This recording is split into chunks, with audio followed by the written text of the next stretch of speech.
When we picture the collapse of major political orders, like an empire falling or a long-standing government crumbling, we almost always imagine this sudden catastrophic event, a massive war, an overnight coup, something explosive. But what if that's entirely backwards? What if political collapse is actually this slow, protracted erosion of legitimacy? Welcome to today's Explainer. We're going to explore a really fascinating, deeply researched comparative socioeconomic analysis. It basically proposes that systems don't just snap overnight. They erode, day by day, when the symbolic actions of a society's elite become, frankly, completely disconnected from the material reality of everyday people. And this quote right here perfectly sets the stage for our journey today. We're going to objectively look at data from the 1780s French Ancien Régime and place it directly alongside data from the contemporary United States in the 2020s. Now, I know, comparing modern America to pre-revolutionary France sounds, well, a little intense, right?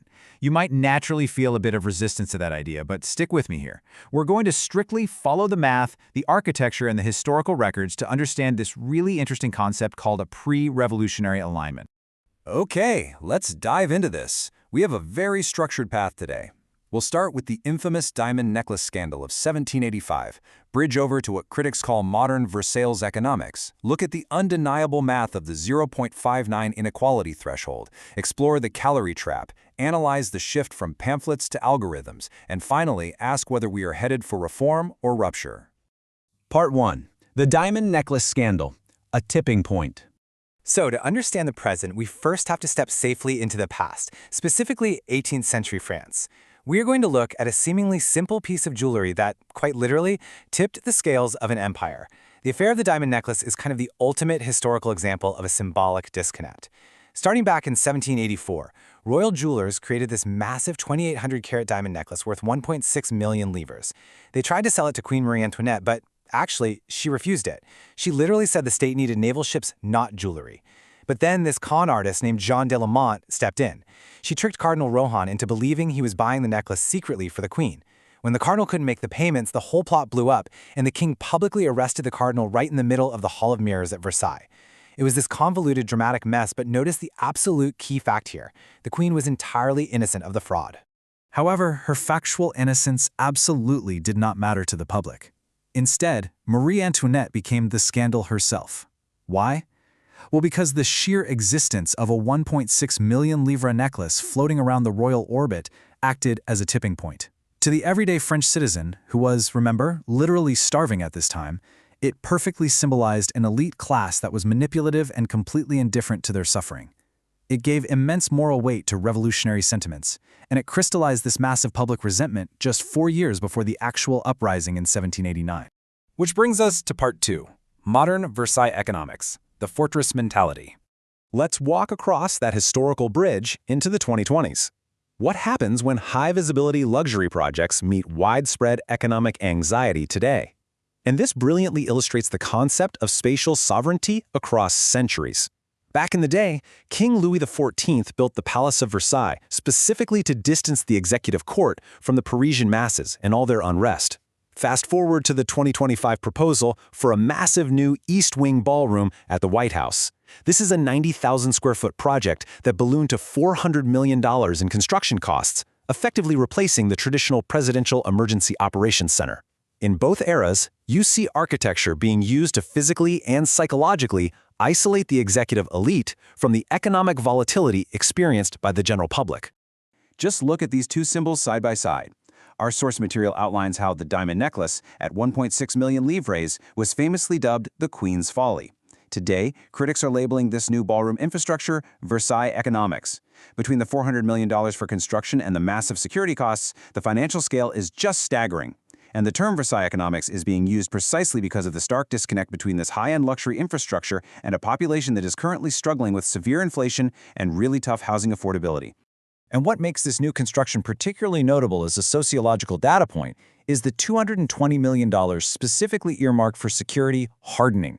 We're talking bulletproof glass, advanced drone detection, chemical and biological filtration systems, and a massive subterranean military and medical complex. So it's not just a social venue, it represents a consolidation of power through what analysts call fortress architecture. It sends this subtle spatial gesture of sovereignty and isolation right during a time of domestic instability. All right, part 3. The 0.59 inequality threshold, visualizing the math. If the symbols of wealth feel like historical echoes, what does the actual math tell us? Let's leave the political rhetoric entirely behind for a second and just look at the objective numbers driving this analysis. 0.59. Seriously, if you remember one single thing from this explainer, make it this number. This is the Gini coefficient. It's the standard measure of income distribution where 0 is perfect equality and 1 is absolute inequality. In 1788, right before the French Revolution, the Gini coefficient in France hit exactly 0.59. It's a level of just extreme inequality. And according to recent data, the Gini coefficient for U.S. market income, meaning income before government taxes and transfers are applied, has climbed right back to that exact same threshold of 0.59. Now, what's really interesting about this slide is how this stratification perfectly maps across the centuries. Look at that top 1% tier. In 1788 France, the nobility was pulling far, far ahead of everyone else, at 724 livres per capita.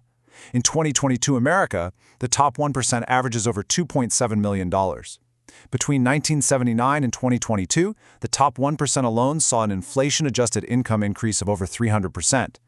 Just like the French nobility, the top 1% is pulling away, basically capturing more of the total income growth than the entire bottom 90% combined. The fundamental structure of the market is generating the exact same degree of stratification. Moving on to part 4, the calorie trap, precarity, and food. So, massive structural inequality is one thing, but honestly, it usually requires an immediate material catalyst to spark real instability. And throughout history, that catalyst is almost always the cost of survival. In 1789, following some brutal crop failures, the price of bread skyrocketed until it consumed a staggering 88% of a French laborer's daily wage. That's the massive slice you see there. Now, look at the slice for 2022. In the US, consumer spending on food hit 11.3% of disposable income. While that slice is obviously much smaller than 18th century France, 11.3% is actually a 30-year high for modern Americans. And it's climbing, right while median wages are stagnating against other huge expenditure costs like housing and healthcare. Economic historians actually refer to this through the 60% food price spike theory.